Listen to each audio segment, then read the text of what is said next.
YouTube channel near you.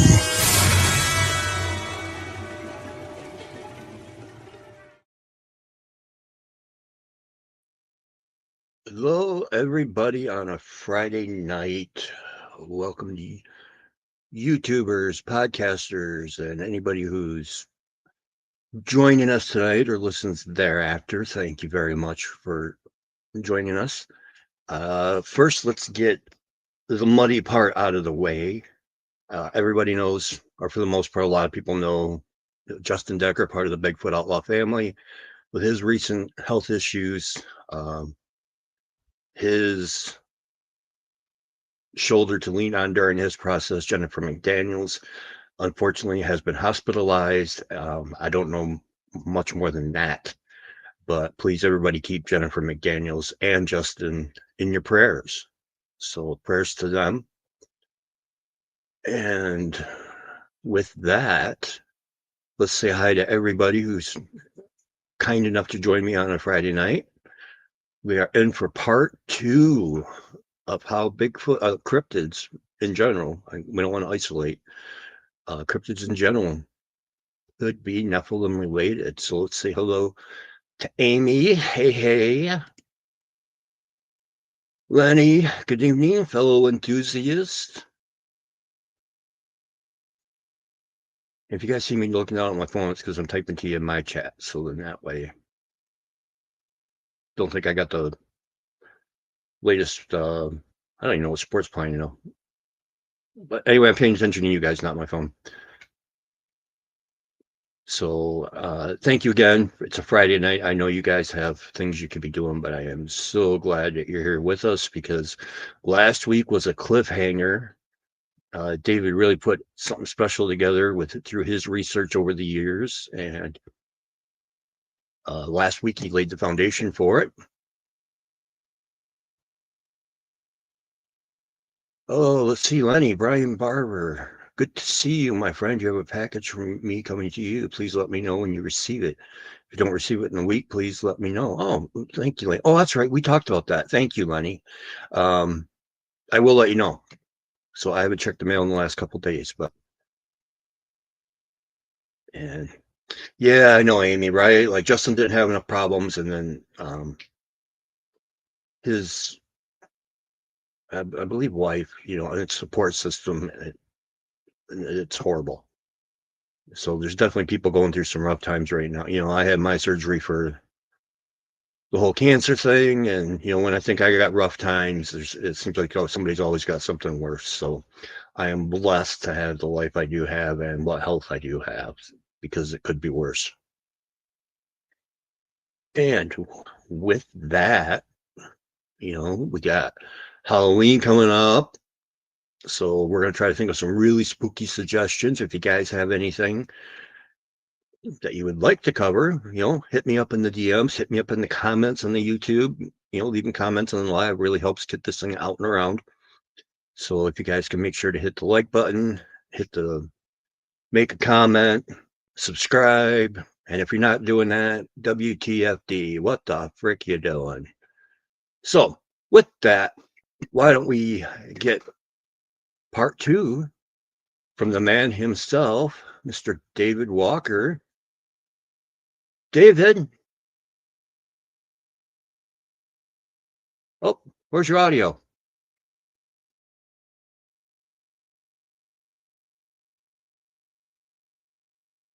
Why is it muted?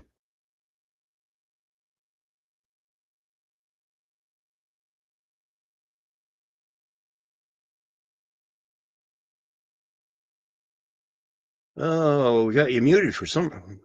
Why won't this mute?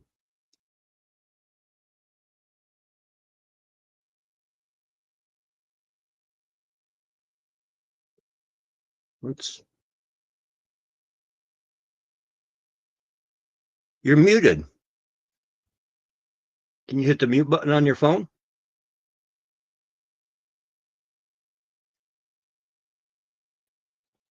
There we go. There we go. I guess I'm about to hit that with my thumb. Oh, I did on my phone. I'm the same way. I got this, you know, and that's the bigger phone. But when you got sausages, You hit 3 keys at once. Exactly. You got that right. Happens up. How you doing, my friend? I am doing good, sir. Could be better. Like I was telling you, had a bad start to the week, but it kind of went over a few bumps, and now it's just starting to get better toward the weekend. So that's the way it should be. Better on the weekend. That's right. They call it Monday for a reason and Friday for another reason. Exactly. And the hump day in between it all. So Yes. all right. Lenny, thumbs up for the channel. Good to see you. Thank you, my friend. All the likes always help. And I know you guys are in chat and love it. It's just likes help the channel. So appreciate everybody watching and listening. For sure. So, Mr. David, should we get a quick recap of where we... Okay, sure. If people had watched, if they can recall, probably not, because like I said, the week can kind of grind on you, and then you kind of forget some things.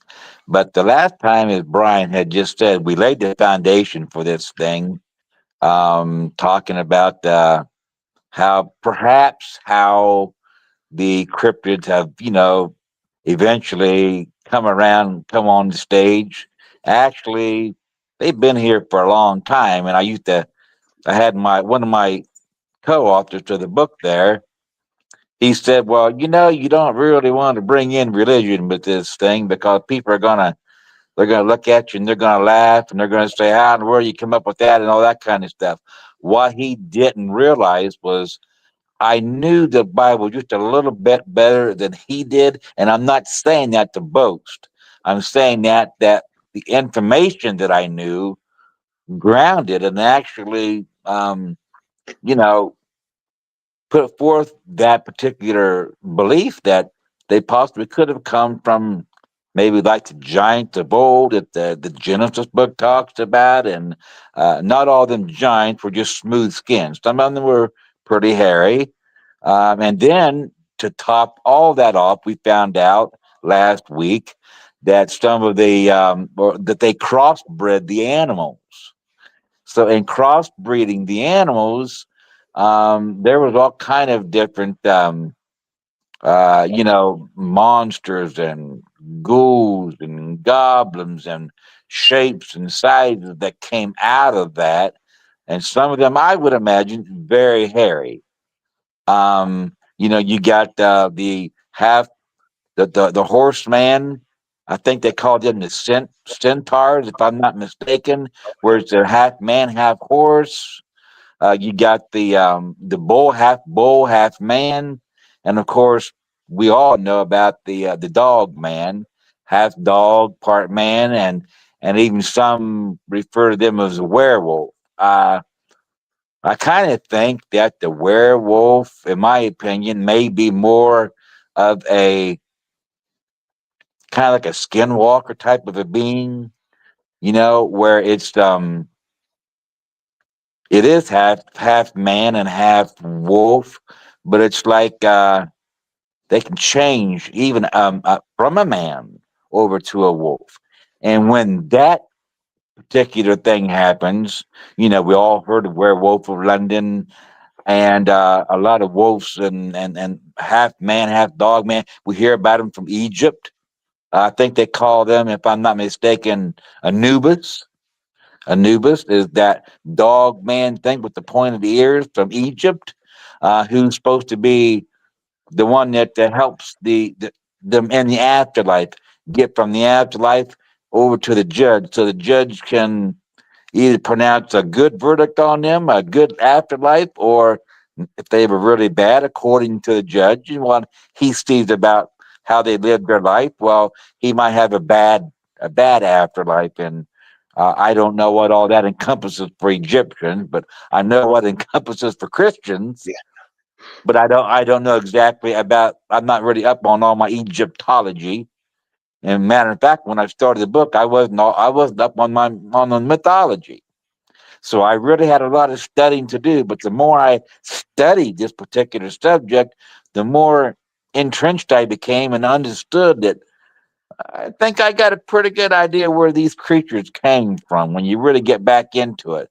And again, last week we talked about Genesis chapter 6, verses 1 through 4, about these, quote, sons of God coming down and, uh, choosing, or actually not choosing, but taking wives, all the very beautiful wives, women that they'd seen. They took them as wives, and of course, they exchanged that with giving them some really good ideas like astronomy, or how to prepare weapons of war, how to study the stars, how to make makeup, and how to make mirrors so that you can see your enemy coming from behind you, and all kinds of different things. We found out that 200 of these sons of God, or they're just very much like fallen angels, basically.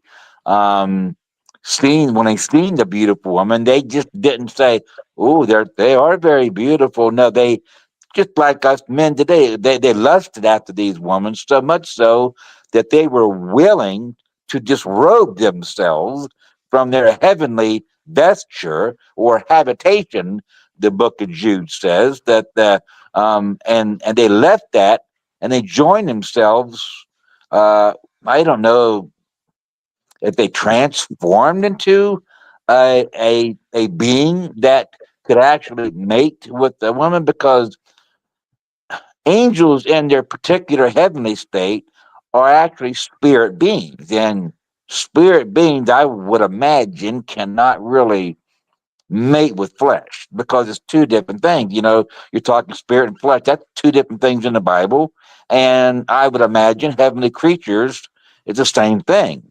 That's why Jesus told him, Matthew said, when you get to heaven, you'll be just like the angels. You won't have to worry about marrying or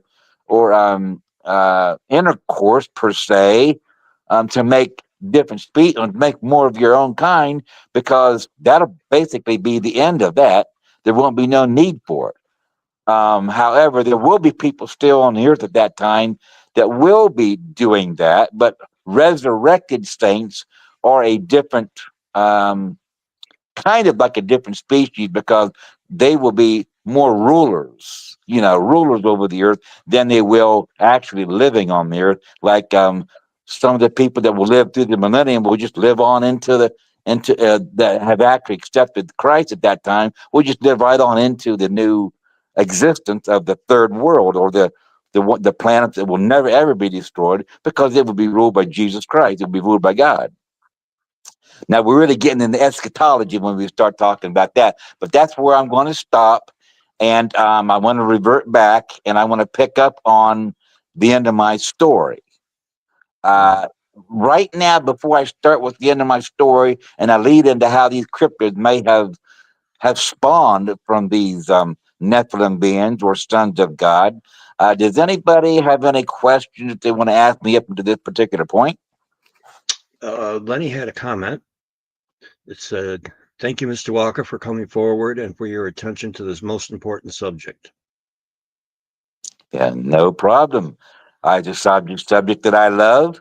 It's one that I don't particularly claim to be no expert at it, but I take a stab at it, and I think that, when all the other, I was just talking to my son today, when all the other answers that we try to think about where'd Bigfoot come from, or how did the giants come back onto the earth after the flood? When we think about some of these hard questions, and we just can't figure out the answer, sometimes you got to think outside the box. Yeah. You just can't, I can't figure.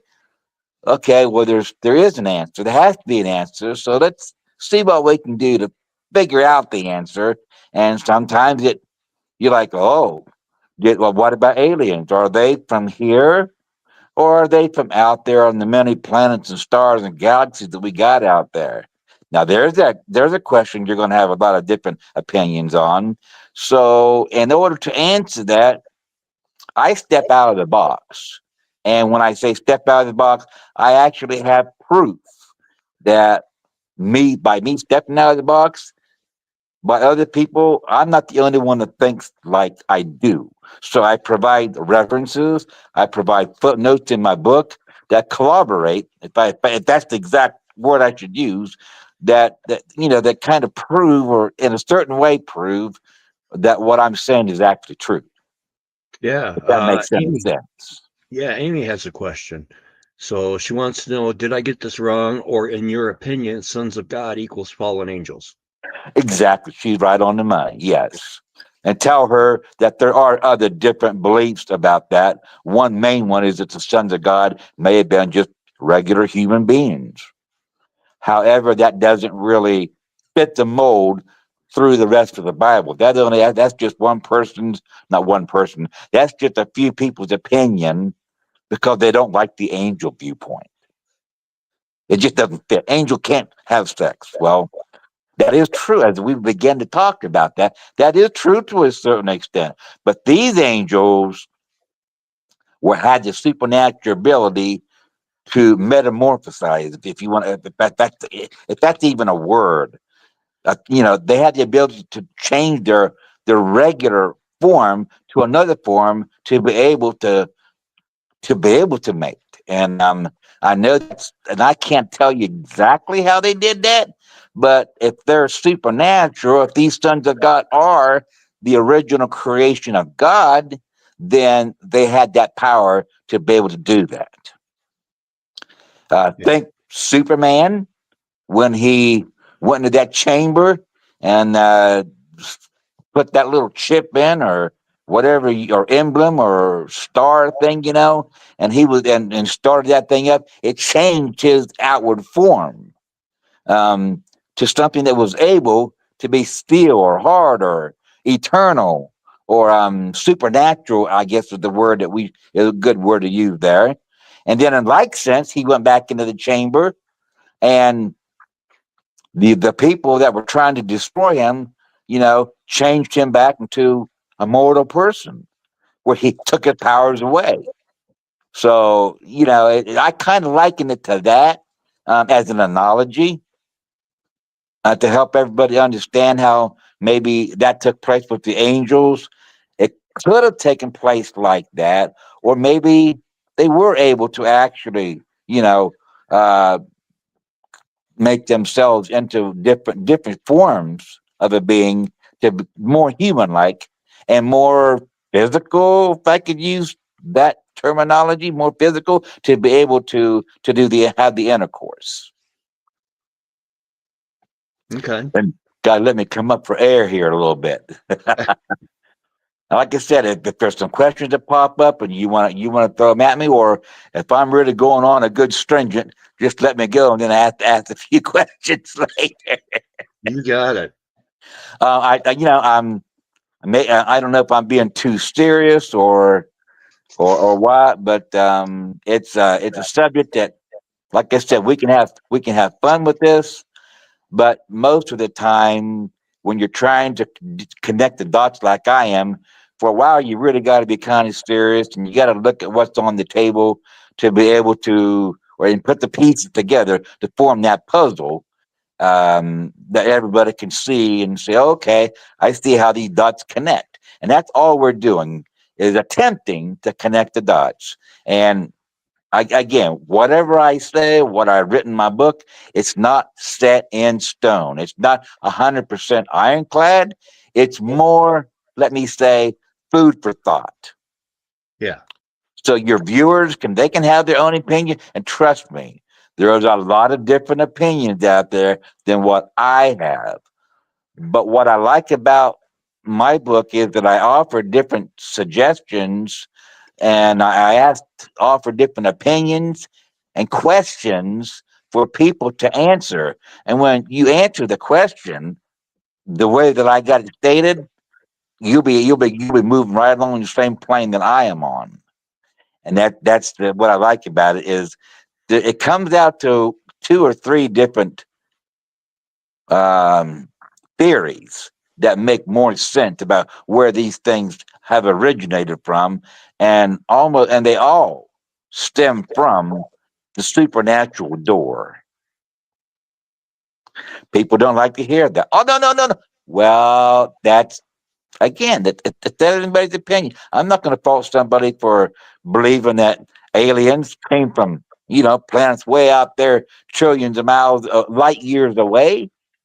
I'm not gonna condemn your theory, but in the same sense, I ask people, be that thoughtful with me, and don't condemn my theory either, but just entertain it a little bit and just think, is it possible? Yeah. And when you look at it that way, a lot of people are going to say, you know what? I think he got a pretty good point there, you know. Yeah, because basically until Bigfoot comes out, grabs a Mountain Dew, says cheers, and sits down with us and explains what it is, everything's theories right now. You got to keep an open. You really do. That was a real good one. Yeah, grab a Mountain Dew. And I do believe we have seen some pictures of Bigfoot drinking a Mountain Dew on social media. So that's not far fetched, Brian. You seen the candy bars. See, we're not too far off here. So yeah, I love it, and I love to sit around a round table and have everybody throw their beliefs in. Kind of like a Bible study. Everybody has their own different opinion about what a verse says, and to tell you the truth, at least in a Bible study for sure, anybody's opinion can be valid because that's just the way God made His Word. He made it so that what you get out of it might be different than what the other person gets out of it. Yeah. One of these days, I'm going to put together a little panel on this show Yeah, and have like a Bigfoot court. there you go. Kind of like a judge and a couple, like a defense and prosecuting attorney and a jury. And Have a little courtroom about it, huh? Yeah. Just There you go. get I people's love it. opinion. So now, what my cliffhanger, Brian? Remember That's that cliffhanger? I said, "Oh, I can't wait to tell you this." So, with this cliffhanger hanger is actually found in the book of Enoch. Mhm. And as I started to say last week, Enoch was the seventh from Adam. For those that may not know, and there's no harm in not knowing. That's why we're all here to try to learn. He's the seventh from Adam, and probably, in my estimation, the most holiest person that's ever walked the earth. This man was so holy that at the age of 65, after he had his son Methuselah, which coincidentally became the oldest person in the Bible, 969 years old. His name, Methuselah, is very interesting because all of Enoch life is super duper interesting. Methuselah means when he is dead, it shall come. What are you talking about? When he is dead, it shall come. Well, technically speaking, Methuselah's name was a prophecy of the flood. So when Methuselah would die, that would be the same time or the same year, or maybe within a month or two, maybe even a couple of weeks, I don't know, that the flood of stuff would actually come upon the earth. The flood that would take out. There was the saying. People were saying, and God made it known that to different people, Noah, of course, to Noah, but to other different people, that there was going to be a great judgment. And so Methuselah's name, he named his boy Methuselah, which meant when he is dead, it's going to come. Enoch knew that there was something coming upon the earth. Noah knew, and Noah's father knew. And I believe a lot of people did. And this was to wipe out this seed of the serpent, this evil seed that it was Satan's attempt of keeping himself intact and alive and ruling over the planet Earth. Because of that prophecy in Genesis chapter 3:15, where he said, "And I will put enmity between you," speaking to the serpent, "and the woman that he deceived, Eve. And I will, your seed will be at war with her seed, but her seed will crush your head. And you'll be able to, kind of hurt him too. You'll be able to hurt his heel. but he's going to have the upper hand on you when it comes right down to it. At the end of the day, he's going to have the upper hand on you. And so Satan knew that whatever God spoke, it was going to happen. However, he thought, if now that I know, maybe I can circumvent that. Maybe I can stop that. I have to be able to stop that. All I got to do is just think a little bit. And I imagine he wrestled with a lot of different ideas until one day the light bulb came on. He saw how beautiful those women were. He saw how the sons of God were looking at them. And he began to pray, I got it, I got it, I got it. Them angels will help me. They're going to help me keep my head intact, to keep my head from being crushed. I got it. If I can somehow taint that seed, if I can just put a little bit of sin in there, if they can actually mingle themselves with the woman and produce demonic seed, evil seed, the woman won't be able to birth the Messiah, because he'll have to come from pure, innocent, righteous seed. That's what I'm going to do. I'm going to let them angels have their way. They're going to have fun. They're going to have fun doing what I want them to do. And I can stop this deliver from coming altogether. That was his purpose. That was the purpose of the Nephilim on the earth. And given a little bit of time, they were able to do their thing and just completely overran the earth with giants and all kind of the cryptid beings, mixing the animals together. Anything to destroy the creation of God is what they did. And so in doing so, there was a lot of different, I couldn't even begin to imagine the different cryptids, and half man and half animals and half this and half that actually lived back then, but they were all killed. They were all washed away in the flood. And so, yay, God won the first battle. But seemingly, according to Genesis 6:4, they came back upon the earth after the flood. And this is how we can't figure it out. How did they do that? Like I said, it could have been through some seed inherent in the woman, that they maybe some of their offspring or relatives mixed with the angels, because only Noah, his sons and his wives were pure genetically. It wasn't that God saved them because they were still righteous. He saved them because they were genetically pure. They were free from any contamination. And that's what the Nephilim did. They contaminated everything on the earth. So there you go. Okay, so now the flood comes, wipes them all off. So we got rid of that problem. Well, apparently we didn't. Mm-hmm. Apparently we didn't, because they get back on the earth. I don't know exactly how fast. I don't really know that. I do know that when Nimrod was born from Cush, that it says he began to be a mighty one. Well, that word for mighty one is Gibberim in the Hebrew, and it means an evil seed. It also means Nephilim, a giant, which would be contrary to any of God's creation. So was Nimrod the first giant, or the first Nephilim? I don't really know that for a fact. There could have been others. I do know of a character called Gilgamesh back in that time period. Have you heard of Gilgamesh? I've heard the name.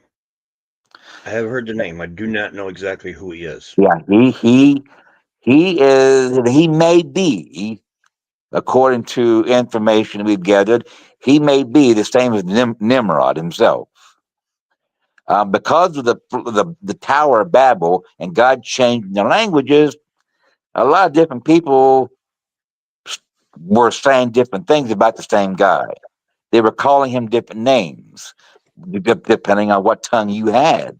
You know, Mexican, Chinese, Russian, Indian, Alaskan, any other country that you can think of besides English.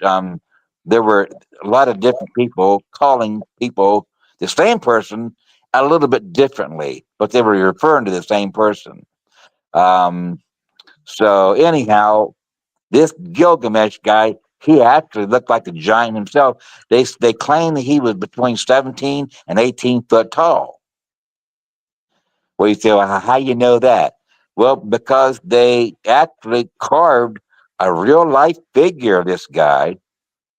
I don't know if it looked exactly like him in the face or not, but this real life figure, they still got that over in, I think it's over in the British Museum over there in England.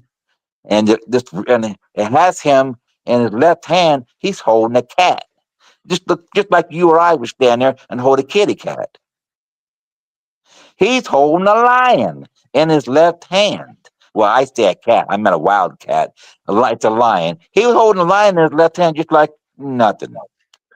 And it has a regular human being standing there looking up at him. So the height difference is dramatic. You're talking a 6 foot man with a 17 to 18 foot giant.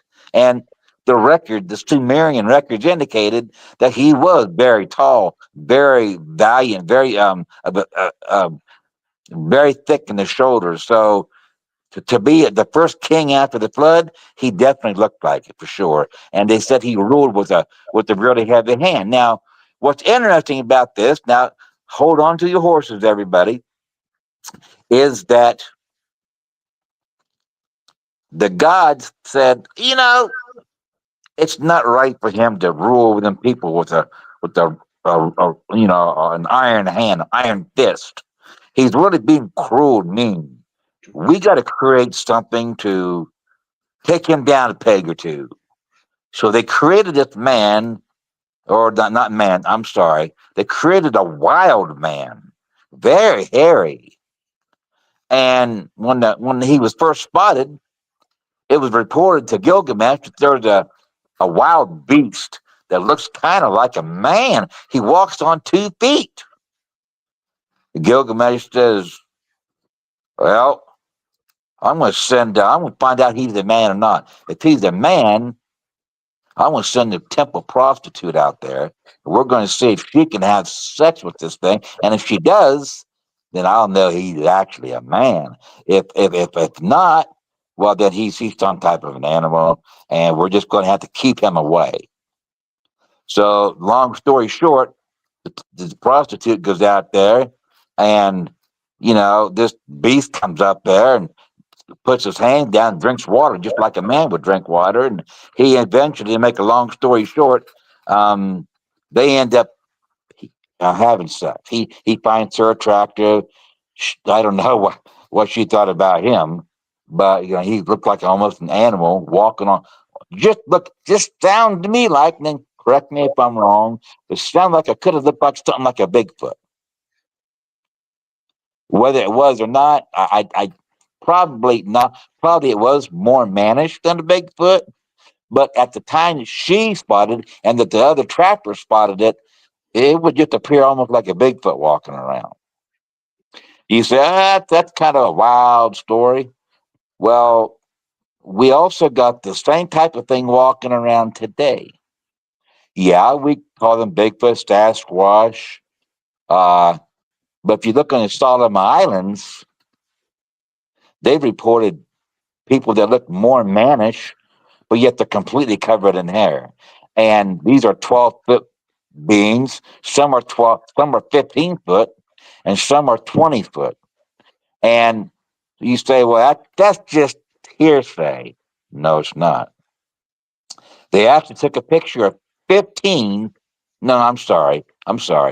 20 of these individuals walking across the end of this city or something, or town or whatever.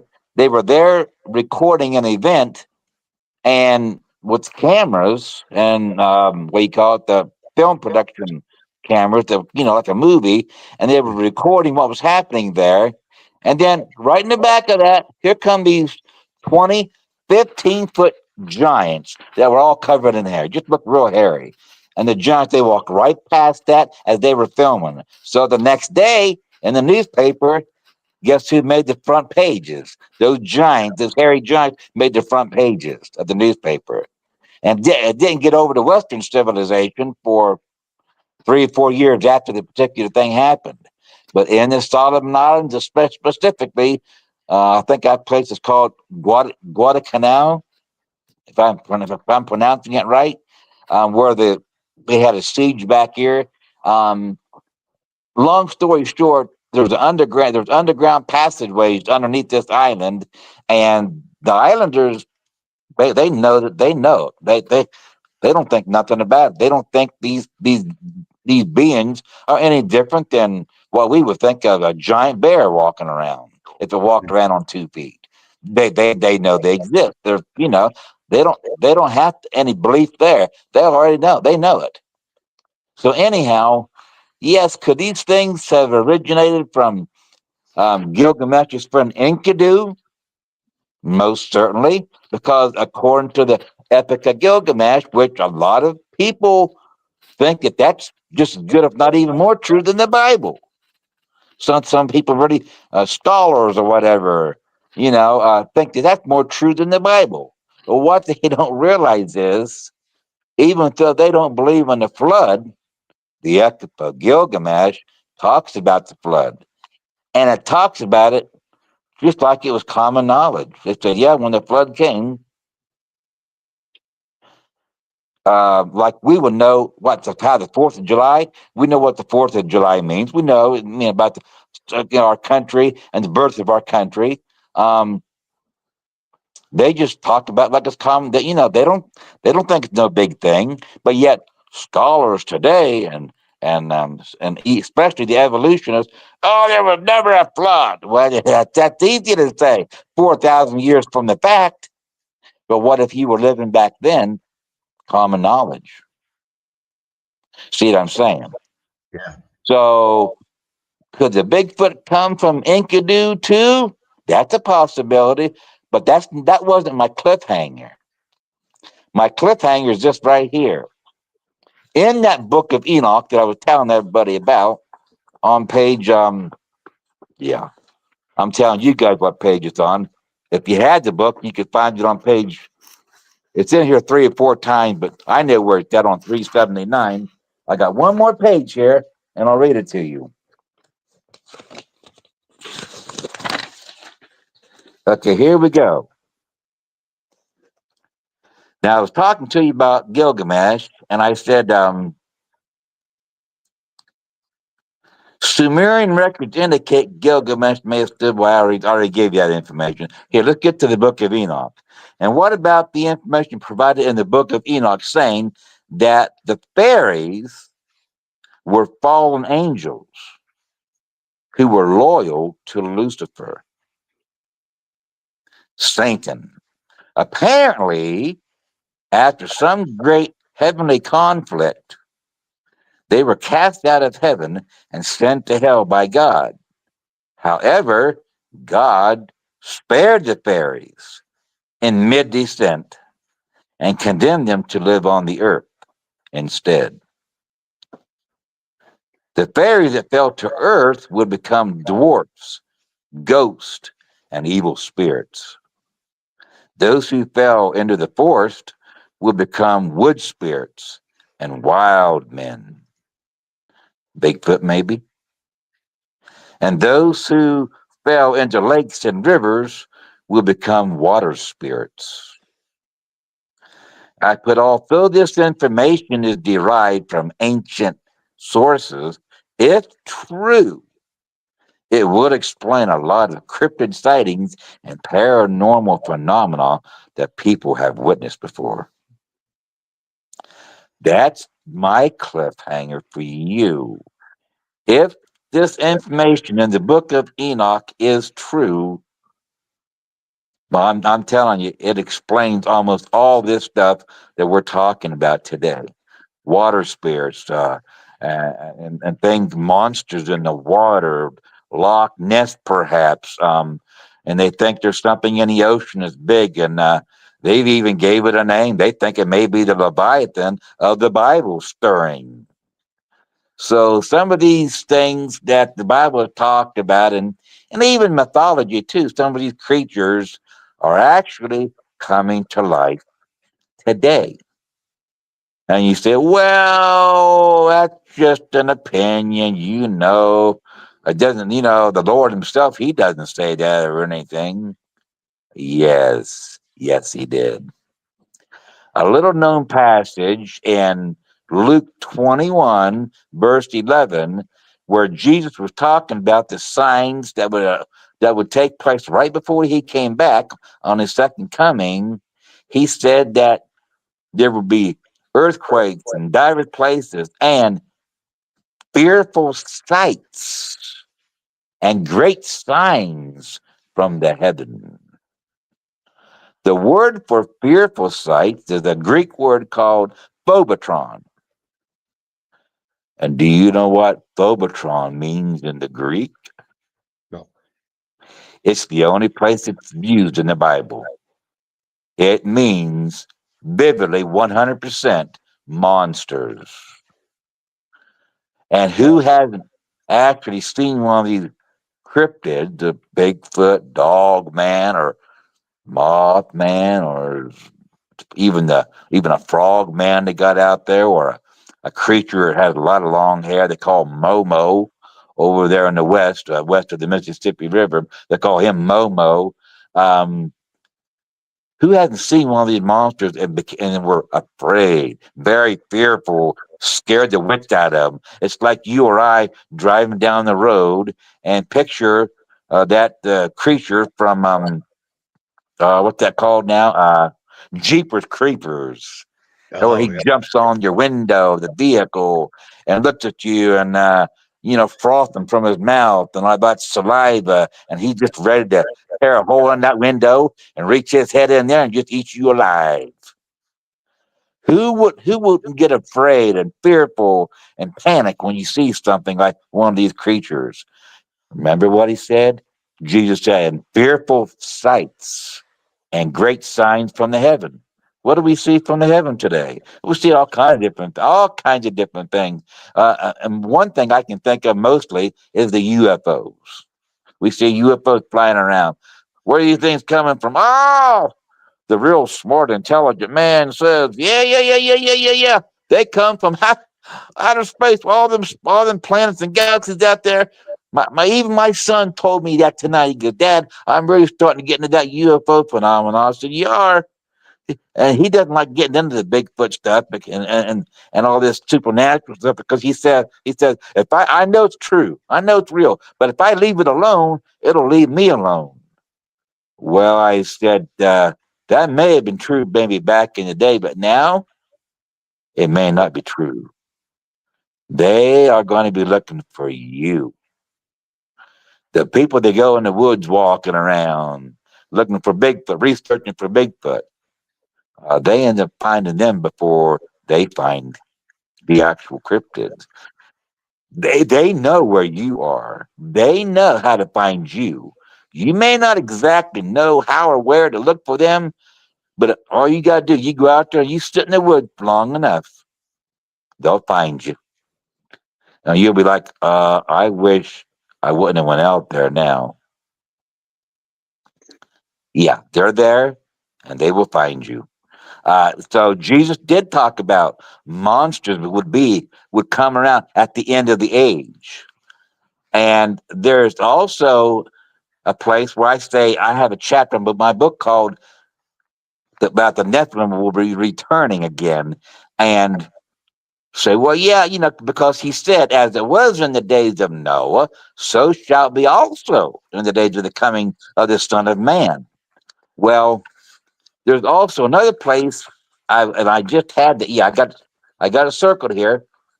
It's in Isaiah chapter 13, verses 2 and 3. Now, this is from the Septuagint. talking about what's going to be happening right before he comes. And this is what it says: lift up a standard on the mountains of the plain, exalt a voice to them, beckon with the hand, open the gates, you rulers. I give command, and bring them.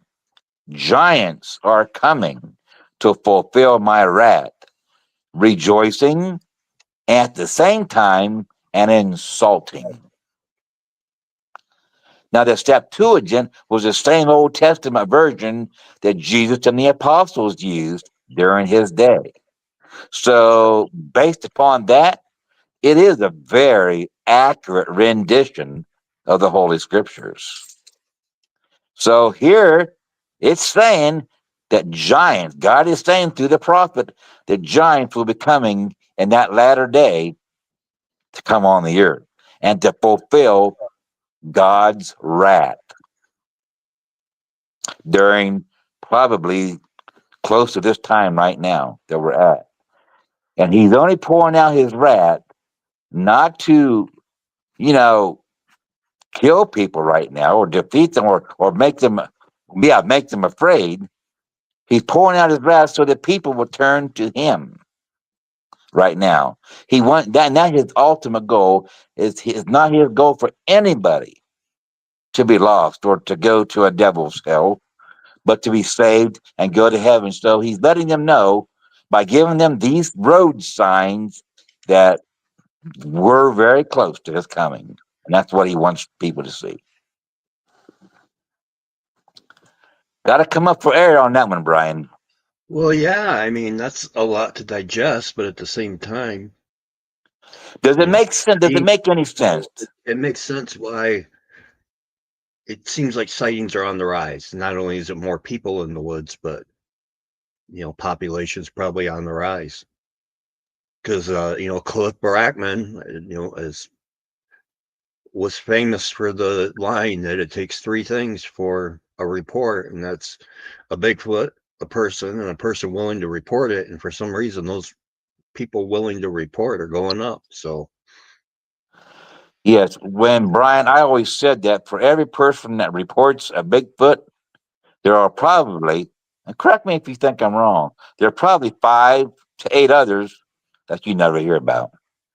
yeah, we were taught in dealer's training when I went to work for a casino that he wanted to make sure that everybody had a good time, because if one person has a bad time, 10 more, they're going to tell 10 people. So only one out of every 10 are going to say what's on their mind. So probably, I mean, my opinion is it's probably right along that same lines, that for every one you hear about, at least 10 more you don't.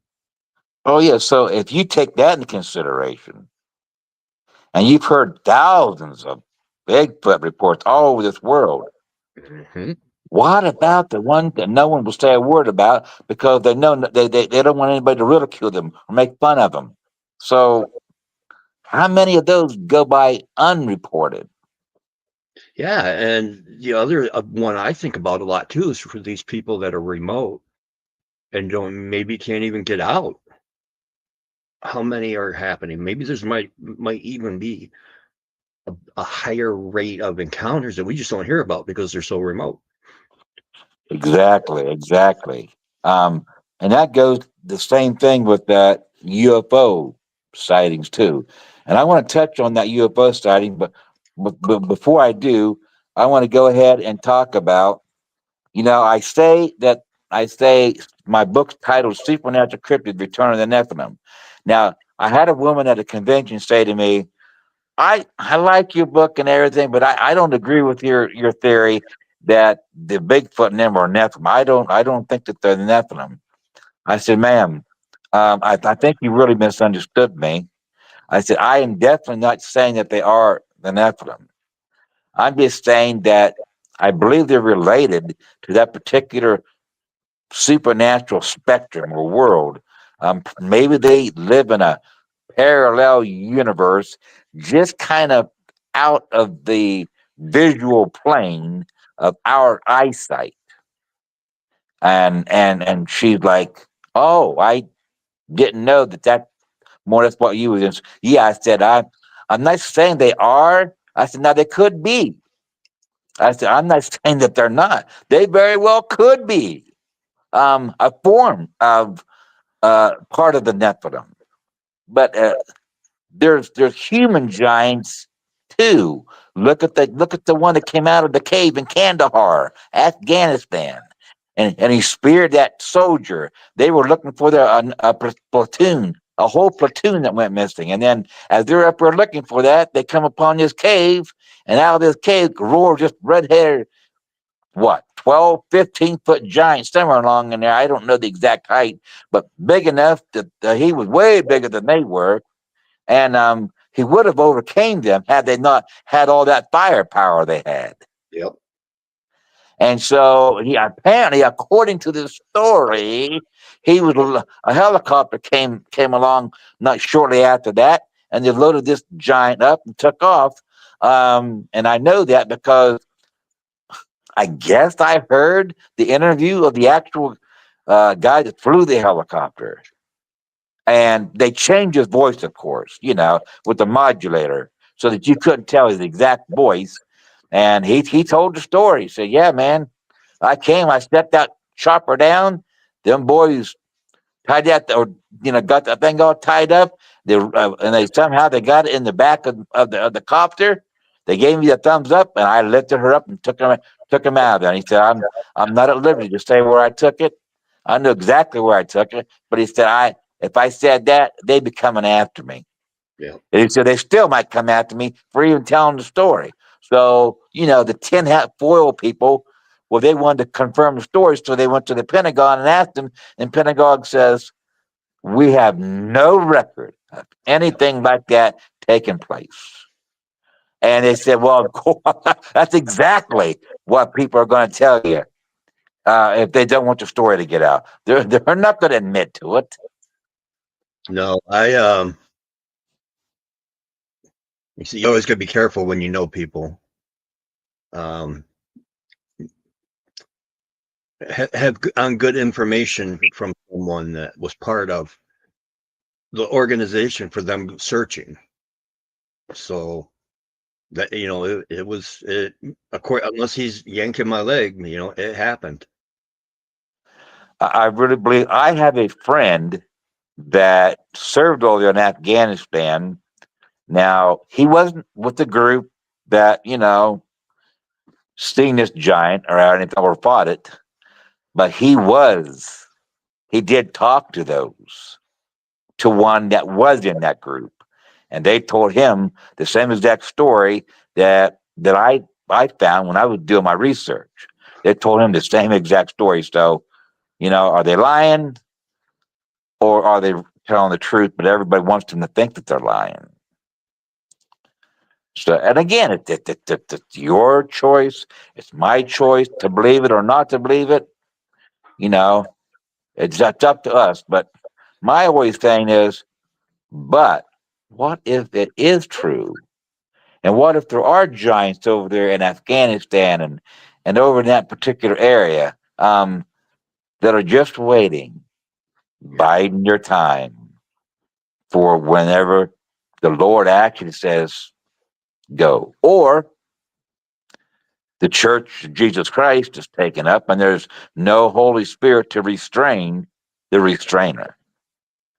And then these things overtake the earth, begin to overtake the earth, and they get to rule for a short time period, which, according to the Bible, will be like right around 7 years. Whenever there's no other righteous people, no one can stop them. So here they are. They're coming, and they will rule. Act when we know, according to the good word, that the Antichrist and the false prophet and the mark of the beast is implemented, and no one can buy or sell without having the mark. And there will be a lot of people beheaded during that time period. And of course, the Bible does say, and I would really feel bad if I didn't say this, and I know everybody knows what I'm getting ready to say. Everybody knows it. That if you take that mark, there's no chance whatsoever of getting to heaven. You'll be eternally damned.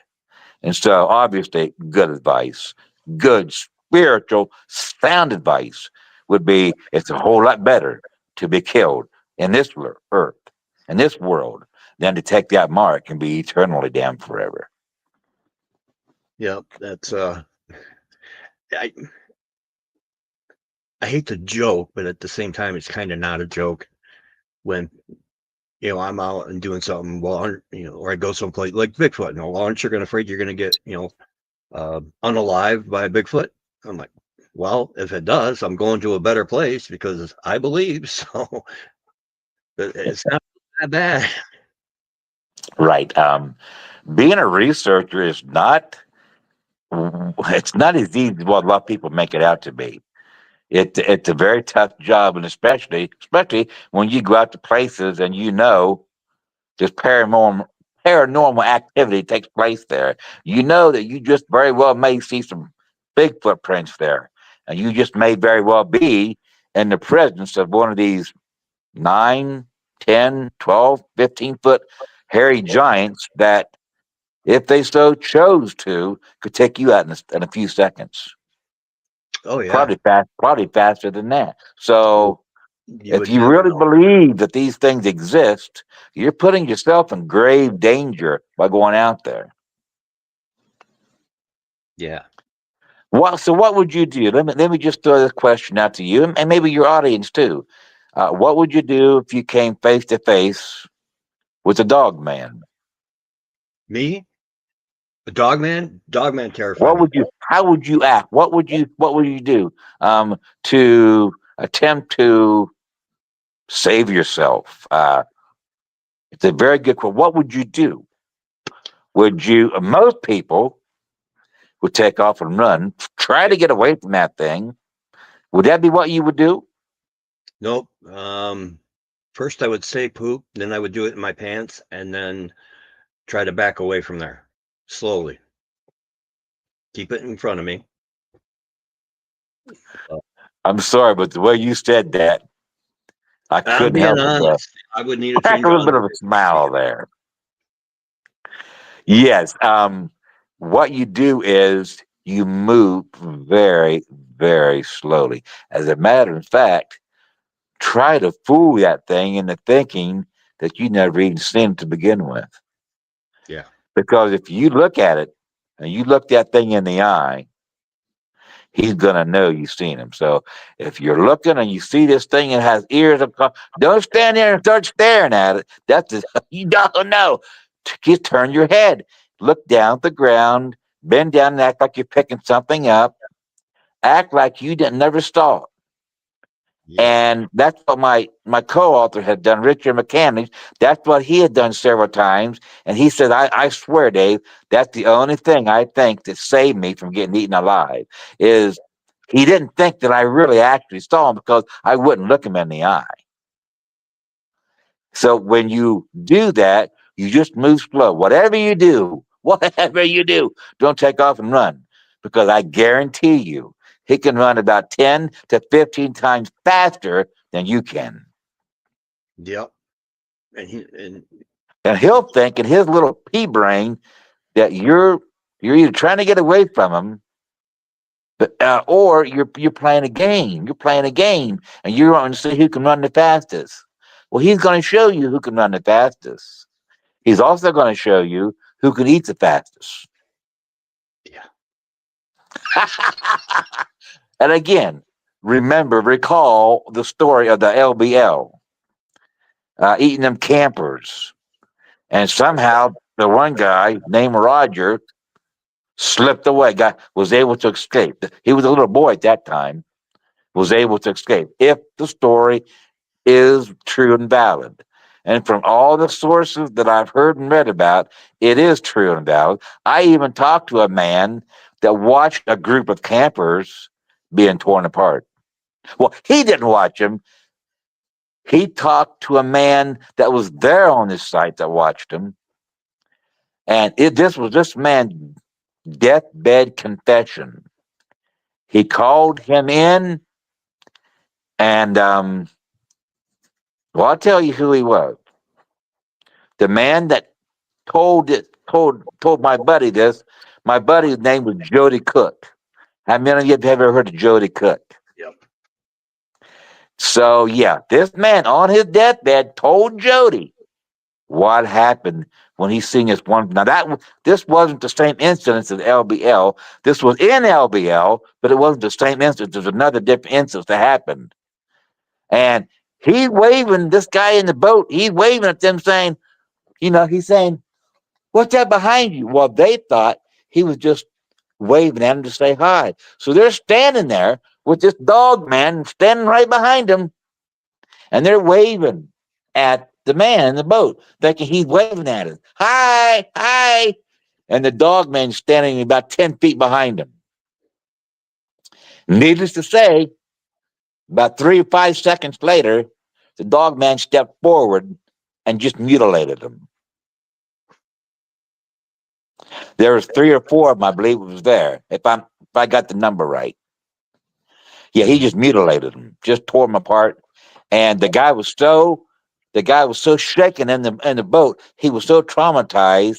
He sat there the whole night long and into the daylight part of the morning, and he never moved. He was just traumatized. He picture yourself seeing that actually happen, and he was just terrified about what he saw, and he just couldn't put it together.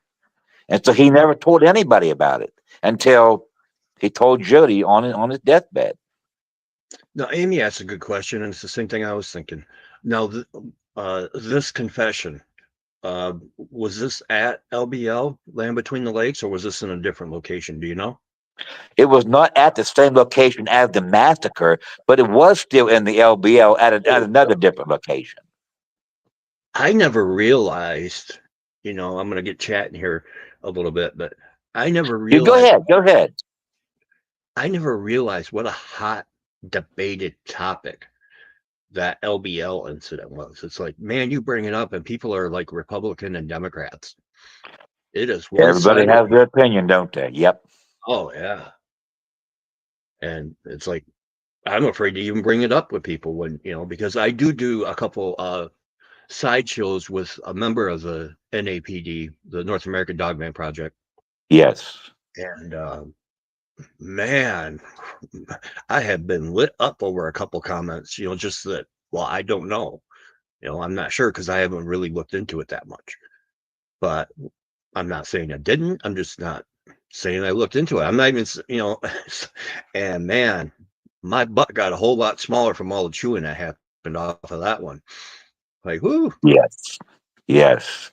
Yeah, there are some that vehemently deny it, and there are others that say they got evidence and that they know people that, whatever, that swear to it. That was there at that time. So you got your pros and your cons. It's almost like your atheists and your believers. For the Bible stuff. You go at it. And it takes an element of faith with the Bible part. And I would imagine now that it's been 50 years or so since that incident occurred, it takes a little bit of faith believing about the LBO incident too. I mean, if you haven't actually talked to anybody that knows anything, you got to either kind of take sides. What do I choose to believe? Just roll the dice, but it's up to every individual what they choose to believe. Yeah. And even when facts are presented for or against, people will still hold on to the craziest. Remember the Gable film? Yes. Remember the Gable film with the Dogman thing? He lives here in Northern Michigan, and I know personally one of the 3 people that were involved in that. I was a personal trainer for one of the guys, Jack O'Malley. He's now a state representative.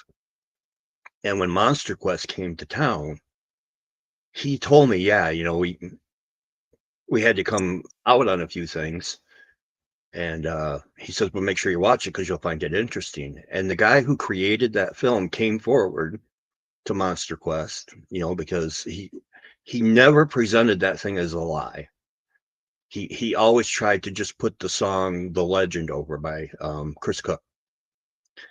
And so he not only admitted it, he showed that he was a collector of the old stuff. He had the old snowmobile still running, the truck, and showed how he did it, showed the ghillie suit, and then he made 2 more short films after that.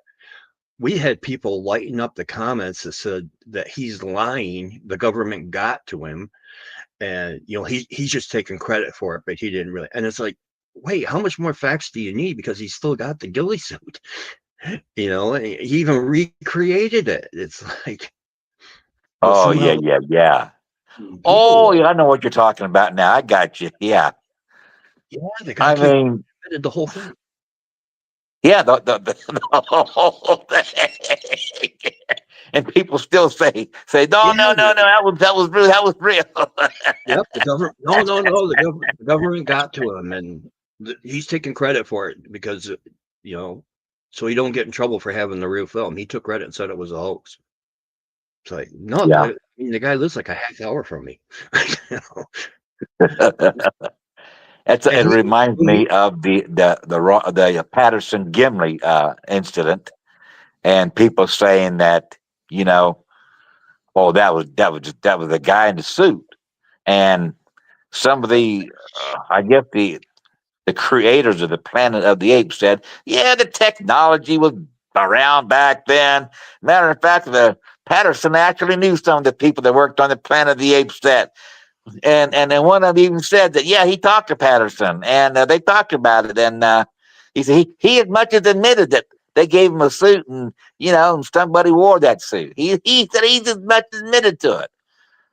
Well, and again, it's been the most studied film probably in cryptozoology. Yeah, it is literally the second most studied film in human history. The only one studied more is the JFK one.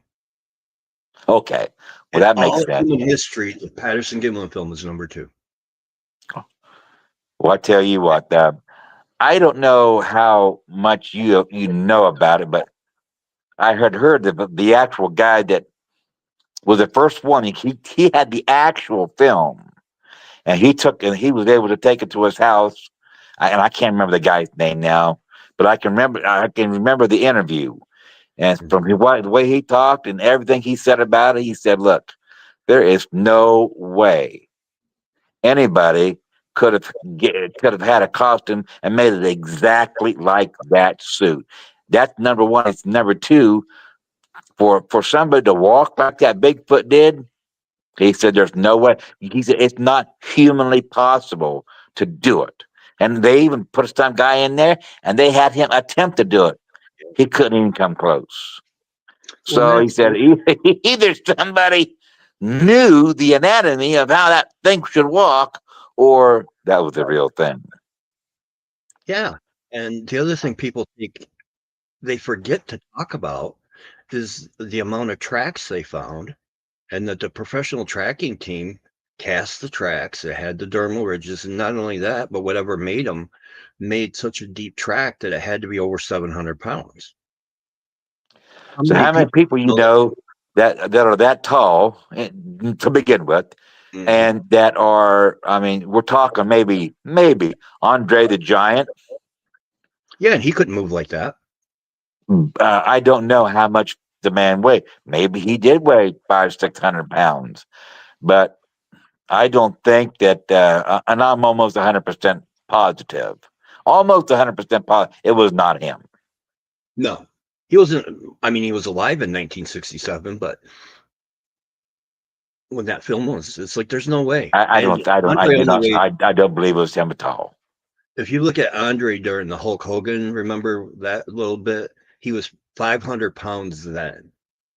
So now try to put another 200 pounds on him and have him walk so fluently in a suit is like, that ain't. It's just, you're just short. You're close, but you're not there. Yep. I mean, you would have to put another 400 pounds on Shaquille O'Neal. It just isn't. It's not there. It's like, and that's the same thing I reasoned with my sighting in 1972 up on top of a hill, 1:30 in the morning, briars and thorn trees everywhere, and this thing comes up over our top of our tent and starts making these deep guttural breathing noises, oh, oh, oh, you know, who's going to do that? And then you pound the tent down and you hit each of us in the head, even when I tried to move my head around where I knew I couldn't see it, and it still hit me in the head.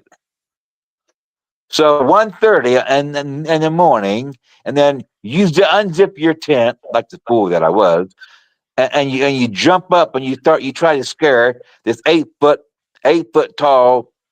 To me, I just called it a monster, hairy monster. You try to scare it, and it looks at you and cocks its head. Like, what are you trying to do, you little peon? Are you serious? You trying to scare me? And then it takes off running, you know, and you're like, I think we better quit camping for the night. So he threw me a flashlight, and we both took down over that hill. The next morning, long story short, we go back up on top the hill, and we started following these tracks, but these tracks only had 3 toes at the end of them. We started following, go out about 12 tracks, and then there's no more. And we're only halfway across the top of the hill. We're only halfway across, and there's still no more trees till about another 40 to 50 yards before the tree line starts. And where'd he go? Where'd he go? I can't find it, you know. And so that's what led me into writing my first book, The Ohio Monster. And I had a chapter in there called "What Are the Odds?" What are the odds that some man, just like the Gimlin Patterson place, that's why I wanted to bring that story in, who would have donned a Bigfoot suit on, who didn't even know we were camping out there to begin with, get up on top of a 400, 500 foot hill, 1:30, and then, well, why don't you do this thing around 10 or 11 so you can get back and spend a little bit of time with your wife or with your family? Why wait to that time just to have a few laughs and scare a couple kids? Who is going to go to that trouble? And you're about 8 foot tall, and then when you take off and you run across a rugged terrain with little ditches carved in it, crevices, and you don't even fall, you don't even trip, you just go, you bolt just like you've been there 100 times before. In the dark. Oh yeah, I forgot to say, in the dark. I mean, oh yeah, that makes sense. That makes sense. Yeah, right. That makes a lot of sense, don't it? that's right up there with my first sighting. I mean, I've been working out since I was 14, and I don't consider myself big. I'm, for a guy, maybe, I'm 6 foot, and right now, about 270, fairly stout. But with what I saw, and I was able to sit in that exact same car because it's at a local junkyard, and you can fit 2 of me. It was a 79 El Camino, and with the size I am now, you can fit 2 of me in that bucket or that bench seat. And that Bigfoot shoulders, the outside of the arms were on just the outside of my fenders. So it was 2 of me at 270 wide. Yeah, we're you're hitting easy between 500 to 600 at the minimum. Yeah, looking back and trying not to overestimate, I was thinking 600 plus. Yeah, yes. And that's what I say about this guy. I call him a guy, monster, whatever. My friend's dad said that's about a 700-800 pounder. I said, wow, where did it go, man? He said, I don't know, Dave. I don't know. I don't have the slightest idea. And that was all we come up from it. Well, that just wasn't enough to satisfy my curiosity. For 50 years, I thought, man, there's got to be somebody has to know something. But the more I will talk about, the more laughs and chuckles I would get. So I finally said, you know what? I think we're just going. That's just something nobody's ever going to know. So I just never talked about it no more until I thought there, and when I was living in Atlanta, that I might get killed in a wreck, and all this stuff was in my head about this was going to go to waste. And I'm like, you know what? I don't care if I make any money on them or not, but I'm going to write a book about my experience. And that's how the Ohio Monster came about. And then when I get back up in Ohio, I run into this my co-author, and he's like, he had a ton of stories. I spent 5 years alone in the Wayne National Forest. I go, you did. Oh, you got some stories? He just smiled. He goes, boy, do I got some stories for you. And not only did he have stories, Brian, he had pictures. And he even had videos. And that's another thing we can get into about this Nephilim and the spirits and stuff like that is these orbs. What are these lights in the forest that are big and bright?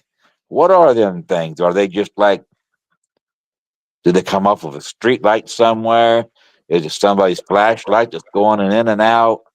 Is it maybe a fallen star? Or what are these white glowing orbs around places where the Bigfoot are seen? What are they?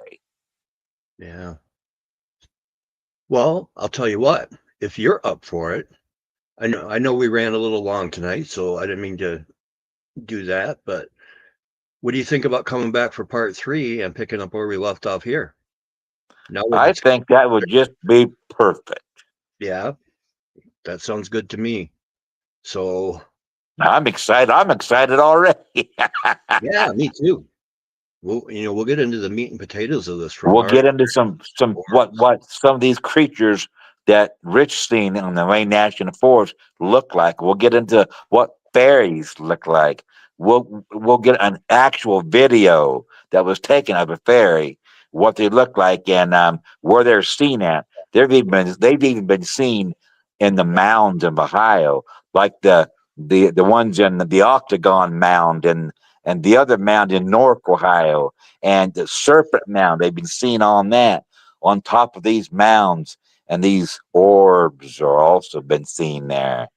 These are, I believe that they are. I'll just give everybody a little tiny taste. These are could be part of the Nephilim spirits that have not attained any bodies or anything, but they're still strong enough to make their presence known. Look at we're already getting wins in the chat. Amy WC, hooray! I was hoping you would come back. So Awesome. Well, I really appreciate your audience. They're a lot nicer than some of the other audiences I've been around. The other ones are saying, get him off of there. He don't know nothing. yeah, this is why I keep going, is for the family that we have in this chat, and why I try to make sure that I get their comments up and make sure they're taking time out to listen to us talk. So right.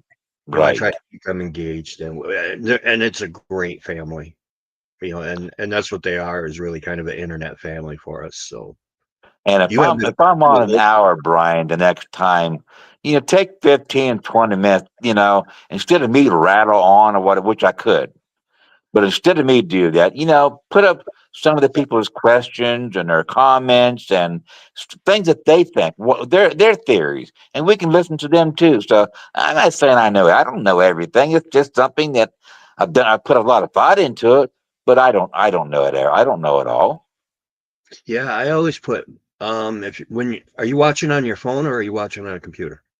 I'm on my phone. Yeah, I just have my phone. If you watch the bottom left, like right now, I'll put up a comment. So all throughout the show, I'm putting their comments up as they come up. Right. I see them coming up, but I can't read them because the print's just a little smaller than what I can actually pick up. So that's what I try to throw them up through the whole show and try to keep up with them, because they took the time to come join us, and so I want to make the time to make sure that they're appreciated. Exactly. No, for sure. I've done shows where I'll have a topic, and then they have a couple questions. The next thing you know, that whole show got tossed out, and we're talking about something different. So that's why I love doing this particular show. Well, there's a lot of different rabbit holes, or should I say, conspiracy theories that we can all get into. I got some stuff in this book, Brian, I could read, and people have been going, "Oh my, are you serious?" Yeah, this book, you got to get it. Supernatural Cryptids, Return of the Nephilim. If you're really interested in that subject, let me see if I can't Yep. give a little bit of a show here for you. Plug that book. Right there. What's It the might name? be a glare on there, but if they will go to the Amazon, Barnes and Nobles, Walmart websites, and look on that title, it'll come up on my name, David Walker, and that's how you can get it. I don't make hardly any money off those books at all. I really don't. My whole purpose is, and this is why I wrote it, is for people to get the knowledge that those books contain and just go with it. And when knowledge is power. Once you learn this stuff, you'll be if you're a researcher or you're interested in the subject, you have so much more to talk about when you talk about it to other people. You'll say, I read somewhere in this one guy's book, you know what I'm trying to say, how we do. Yeah. So that's, something for everybody to think about. I'm not going to ever become a millionaire. I'm probably not even going to get $200 or $300 off of them. That's not, again, that's not why I'm in it for. So anyhow.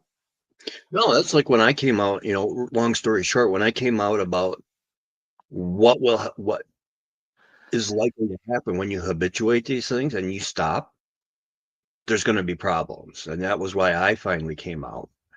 And, if I haven't, I don't make money off this. I don't care. This is my fun. Between this and outdoor research, this is fun for me, because if it ever felt like it was his job, it was like, I'd be done. Right. My whole hope was to help one person not go through. There you go. That's it. And that's just like, I believe if the Lord was here, he would say, if I could only save one person by going to the cross, I still would have went. Yeah. And I believe he would have said that. I definitely believe that. And so, just like you said, if I can help just one person, hey, I've done my job. Right. All right. Well, on that note, I'm gonna we'll say good night. And Okay. so I think you're gonna come back next week, and then we're gonna get into the meat and potatoes of what's going on. The meat and the potatoes. And we're going to get into a little bit of the UFO stuff too, which is really, really good. I read some stuff. I'm like, I want to say something about UFO stuff, but you know how that is. Sometimes what you plan goes out the door and something else comes in. And whatever it is for the time, that's what God always has me say. Whatever somebody needs to hear, that's how the Spirit works. He'll say just what they need, not what I want, not my program, but his program. Yeah. And Amy says, thanks you all. And I actually want to say, we've seen Roger in here tonight. We've seen Amy, Oz from down under, Linda Thompson, Benna from Oz 1975. All the people who were here tonight, thank you. And thank you to the people who are listening, because without you guys, there wouldn't be this show, and I would have never had the chance to talk to David. So on a long basis. So I am really appreciative of everything. Yes, so am I. I share the same sentiments. All right, folks. And with that, as Grizzly would say, can you hang up for a second backstage, Dave? Sure. So with that, oops.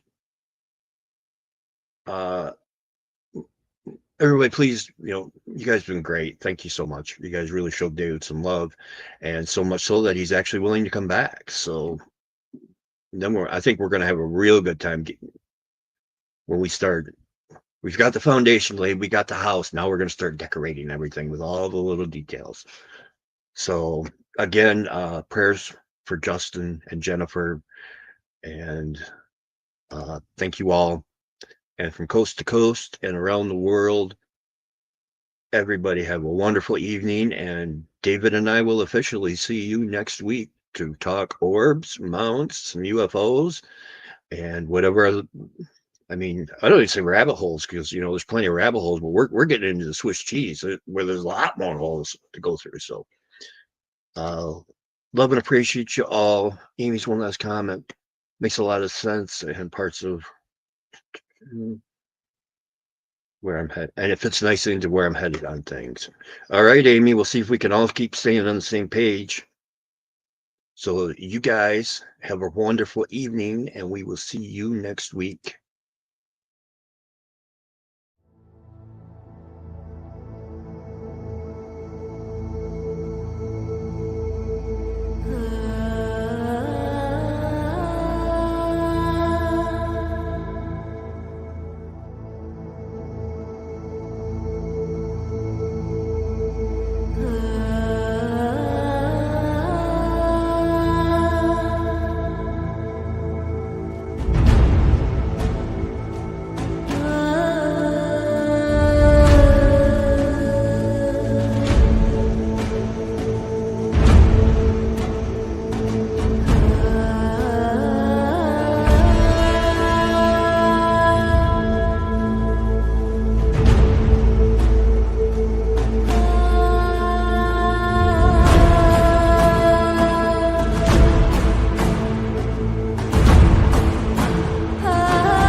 Coming to a YouTube channel near you.